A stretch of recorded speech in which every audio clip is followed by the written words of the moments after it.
आपण पाहूयात भगवानगडाचे महंत नामदेव शास्त्रींनी धनंजय मुंडे यांची पाठराखण केली।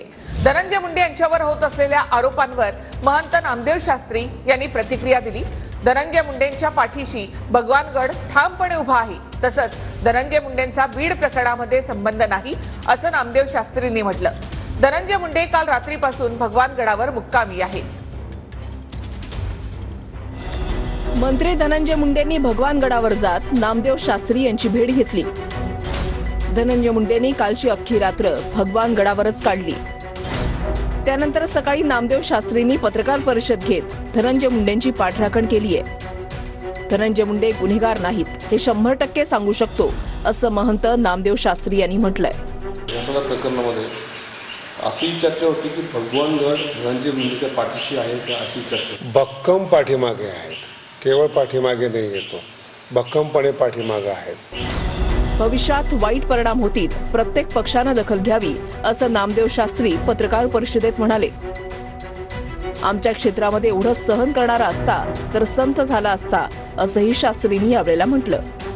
इथे सगळ्यांनाच बोलवणारा धनी असतो आणि हे समाजाला पक्क माहिती आहे। भविष्यात याचे देखील राजकीय वाईट परिणाम होऊ शकतात, याची प्रत्येक पक्षाच्या नेत्याने दखल घेतली पाहिजे। मी काल धनंजयला बोलता बोलता ह्या गोष्टी बोललो की आमच्या क्षेत्रात इतका त्रास सहन करणारा असता तो मोठा संत झाला असता। जातीचं पाठबळ असणाऱ्यांना कायदा हात लावत नाही, कारण मत जातीत, म्हणून फडणवीस आणि दादांचीही सारखीच भूमिका असल्याचं राऊत म्हणाले।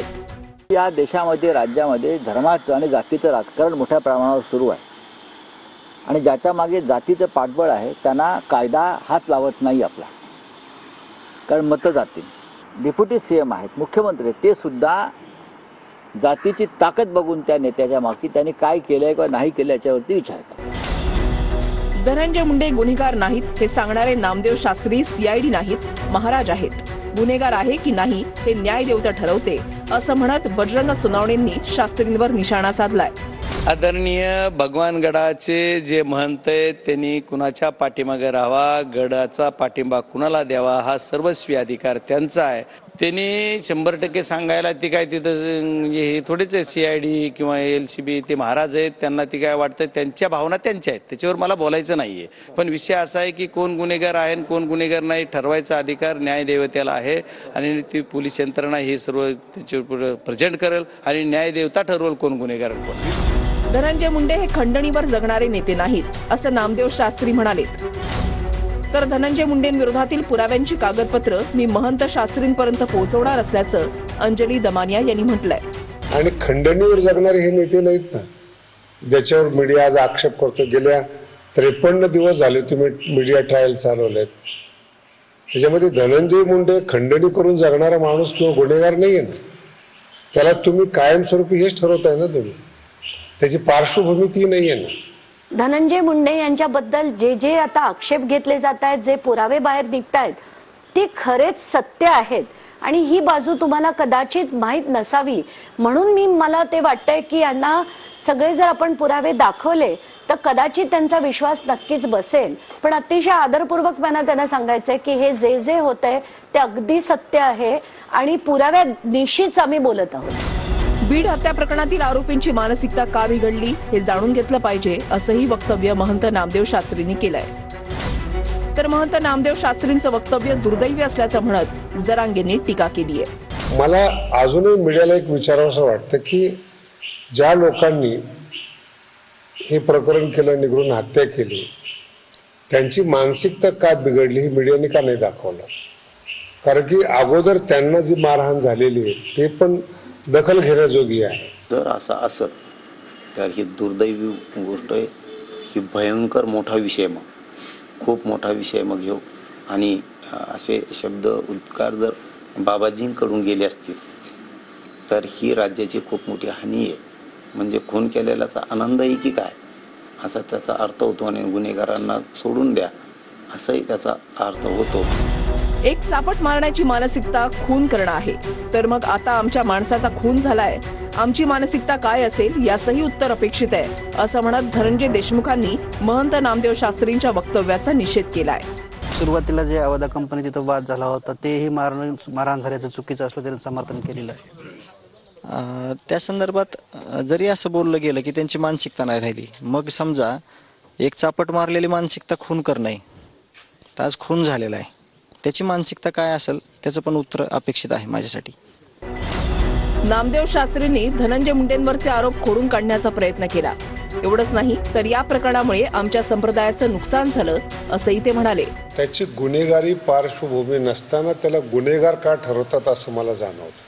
त्याला जाणीवपूर्वक गुन्हेगार ठरवत आहे असं मला वाटतं. पण यात नुकसान आमच्या संप्रदायाचं इतकं झालं म्हणजे संतांच्या कार्यावर कुठेतरी पाणी फिरले असं मला वाटतं. जाती सलोखा नष्ट होत चाललेला आहे असं वाटतं. दरम्यान संकटाच्या काळात भगवानगड माझ्या मागे उभा असल्याचं धनंजय मुंडे यांनी म्हटलंय. महंत नामदेव शास्त्रींसोबत राजकीय चर्चा झाली नाही असंही धनंजय मुंडेंनी स्पष्ट केलंय.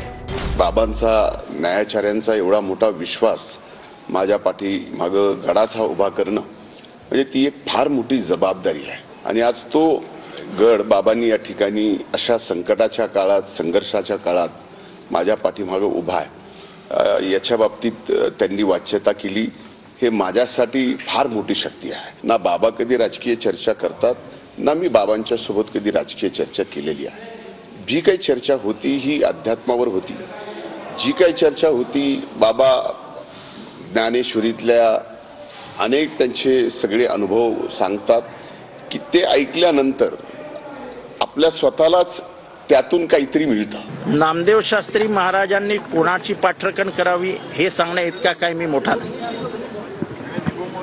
पण ही पाठराखण करत असताना संतोष देशमुख बाबतीत त्यांनी जे विधान केलं की आधी तिथे मारहाण झाली आणि मग तो जे काय, हे बोलणं योग्य नाही.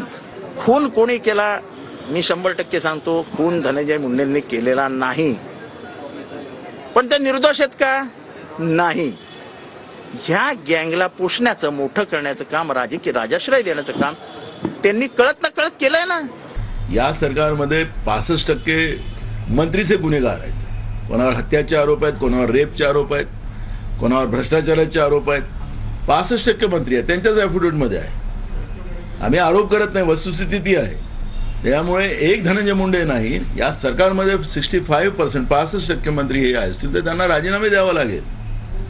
फडणवीसांनी ह्या सगळ्या गोष्टीचं आत्मचिंतन केलं पाहिजे, परीक्षा केली पाहिजे. पहिल्या आपल्या पक्षात किती गुन्हेगार आहेत हे शोधून काढा आणि मग दुसऱ्याकडं बोट दाखवण्याचा प्रयत्न करा. एक बोट दाखवत असताना 4 बोटं आपल्याकडे आहेत. आपले सहकारी त्या ठिकाणी गुन्हेगारीनं बरबटलेत, त्याचा पहिला शोध घ्या आणि त्याच्यावर उपाययोजना करा.